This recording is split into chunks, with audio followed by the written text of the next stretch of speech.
माणदेश सर्व दिशांनी चहूबाजूंनी उंच उघड्या डोंगरांनी वेढलेला हा प्रदेश.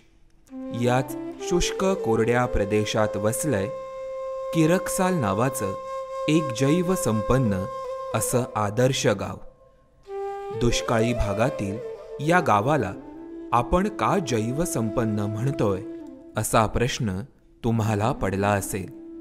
त्याचं उत्तर आहे ते इथल्या गावकऱ्यांनी आपल्या गावातील जैवविविधता जोपासण्यासाठी केलेल्या प्रयत्नांमध्ये. किरकसालच्या गावकऱ्यांनी वन्यजीव संवर्धनासाठी राबवलेलं मॉडेल हे गाव पातळीवर राबवण्यासाठी आवश्यक असणाऱ्या संवर्धनाच्या कामाला दिशा दाखवणारं ठरलंय. किरकसाल हे गाव सातारा जिल्ह्यातील पूर्वेच्या बाजूला मानदेशातील मान तालुक्यातील डोंगरी भागामध्ये असलेले हे किरकसाल गाव आहे. या गावामध्ये विशेषतः 1802.64 हेक्टर या गावचं एकूण क्षेत्रफळ आहे. त्यापैकी 631.43 हेक्टर या गावची फॉरेस्टची जमीन आहे, वन विभागाची जमीन आहे. या गावामध्ये गावचं ग्रामदैवत श्री भैरवनाथ आहे आणि गावामध्ये पुण्यमाता आईसाहेब महाराजांचं हे जन्मगाव आहे. या गावामध्ये जवळपास 11 जातीची लोक एकत्र गुण्यागोविंदानं नांदतात. बऱ्यापैकी या गावचं जे उत्पन्न आहे ते शेतीवर अवलंबून असलेलं उत्पन्न आहे आणि तसेच पशुपालन हा या गावातील मुख्य व्यवसाय आहे.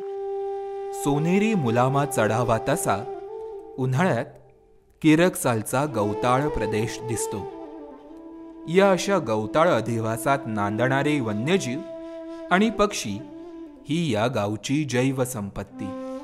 ही जैवसंपत्ती गावकऱ्यांकडून पिढ्यानपिढ्या जतन करत आल्याची विविध पद्धतीची उदाहरणं गावात दिसतात. किरकसालच्या वनक्षेत्रामध्ये अशी ठिकाणं आहेत किंवा अशी भागा आहेत की त्या भागामध्ये काय स्थानिक नावांमुळे त्या भागाच्या वन्यप्राण्यांची ओळख आहे. जसं लांडग्याचं बीळ म्हणून एक कोकणातला भाग आहे की तिकडे पूर्वी लांडग्याचं प्रमाणामध्ये विपुल प्रमाणात डेनिंग साईड होतं किंवा ब्रीडिंग साईड होतं. आणि एक लांडकदारा म्हणून एक भाग आहे की तिथे एक लांडग्याचं खोरच होतं की त्या भागामध्ये लांडग्याचं रेस्टिंग साईड असेल किंवा ब्रीडिंग साईड आढळत होतं. ससेखोलन म्हणून आमचा डांबीच्या खोऱ्यातला भाग आहे की तिथे तो भाग सशांसाठी फेमस, म्हणजे त्या भागामध्ये सशाचं प्रमाण भरपूर प्रमाणात दिसतं. किरकसालची जैवविविधता नोंदवही तयार करण्याच्या निमित्ताने गावातील तरुण एकत्र आले. ही नोंदवही तयार करता करता संपूर्ण गावच त्यांच्या या कार्यात सहभागी झालं. या माध्यमातून त्यांनी शिकारी पक्ष्यांसह गवताळ अधिवासात राहणाऱ्या पक्ष्यांच्या 204 प्रजातींची नोंद केली आहे. यामधील किरकसालचा गाव पक्षी म्हणजे घाटीक. किरकसालमधील नळीचा तलाव हे पाणपक्ष्यांचे घर. हिवाळ्यात अनेक जातीचे पक्षी हे मायग्रेशन करून या तलावाबरोबरच वाघजाई तलावात देखील येतात. किरकसालचं जे वनक्षेत्र आहे हे काटेरी वनांनी आणि गवताळ प्रदेशांनी व्यापलेले आहे. तर या वनक्षेत्रामध्ये वन्य वनस्पती, ज्या काटेरी वन्य वनस्पती असतील, गवताच्या काय वनस्पती असतील, त्यांचा भरपूर प्रमाणात चांगला आढळ आहे. तर पूर्वीपार हा दुष्काळी भाग नसून कमी पावसाचा प्रदेश आहे, म्हणजे या भागामध्ये थोडासा कमी पाऊस पडतो. पण या भागामध्ये ज्या आढळणाऱ्या ज्या वनस्पती आहेत किंवा इथे आढळणारे जे वन्य प्राणी आहेत त्यांची या वातावरणाशी किंवा त्यांनी एक पूर्ण या भागाशी निगडीत करून घेतलेलं आहे. तर अशा या वातावरणामध्ये आपल्याला वन्य वनस्पतींबरोबर वन्य प्राण्यांचे जसे तरस असेल, लांडगा असेल, ससा असेल, सायाळ असेल, रानमांजर असेल, या प्रजातींचे देखील दर्शन होते.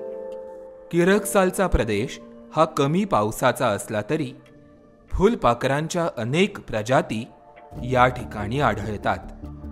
नोंदवहीच्या माध्यमातून तरुणांनी फुलपाखरांच्या 78 प्रजातींची नोंद केली आहे.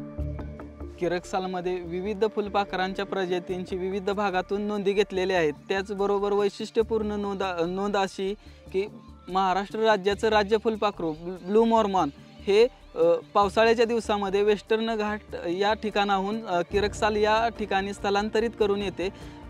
या फुलपाखराची जीवनक्रम आम्ही नोंद घेतलेली आहे. देशातील इतर भागांप्रमाणेच किरकसालमधील लांडग्यांची संख्या देखील कमी झाली आहे. किरकसालमध्ये काळवीट, चिंकारा यांसारखे सर्वसामान्यपणे गवताळ अधिवासात राहणारे तृणभक्षी प्राणी आढळत नाहीत.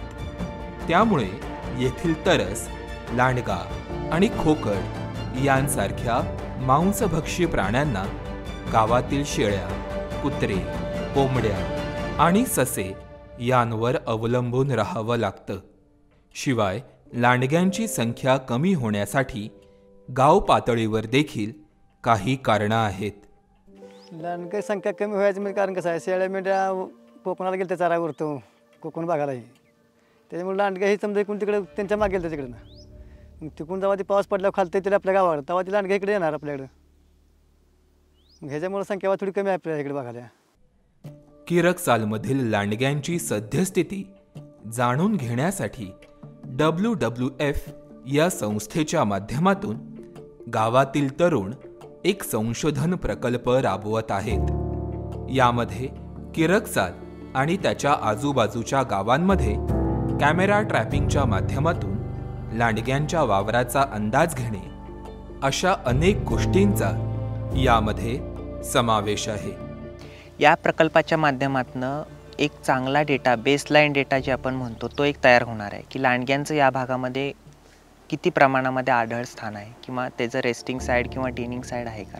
ह्याच्यातनं आपल्याला पुढे भविष्यात त्यांच्या संवर्धनासाठी कुठल्या उपाययोजना करता येईल याविषयी आपल्याला ठोस माहिती भेटणार आहे. जैवविविधतेच्या संरक्षणासाठी किरकसाल हे गाव महत्त्वाची भूमिका बजावत आहे. शिकारबंदी, कुऱ्हाडबंदी आणि चराईबंदी या त्रिसूत्रीचा वापर आणि त्याची अंमलबजावणी किरकसालमध्ये होतीये. लोकसहभागातून जैवविविधता संवर्धनासाठी एकत्र मिळून केलेल्या कामाला यश मिळतंच याचं आदर्श गाव किरकसाल हे उत्तम उदाहरण आहे.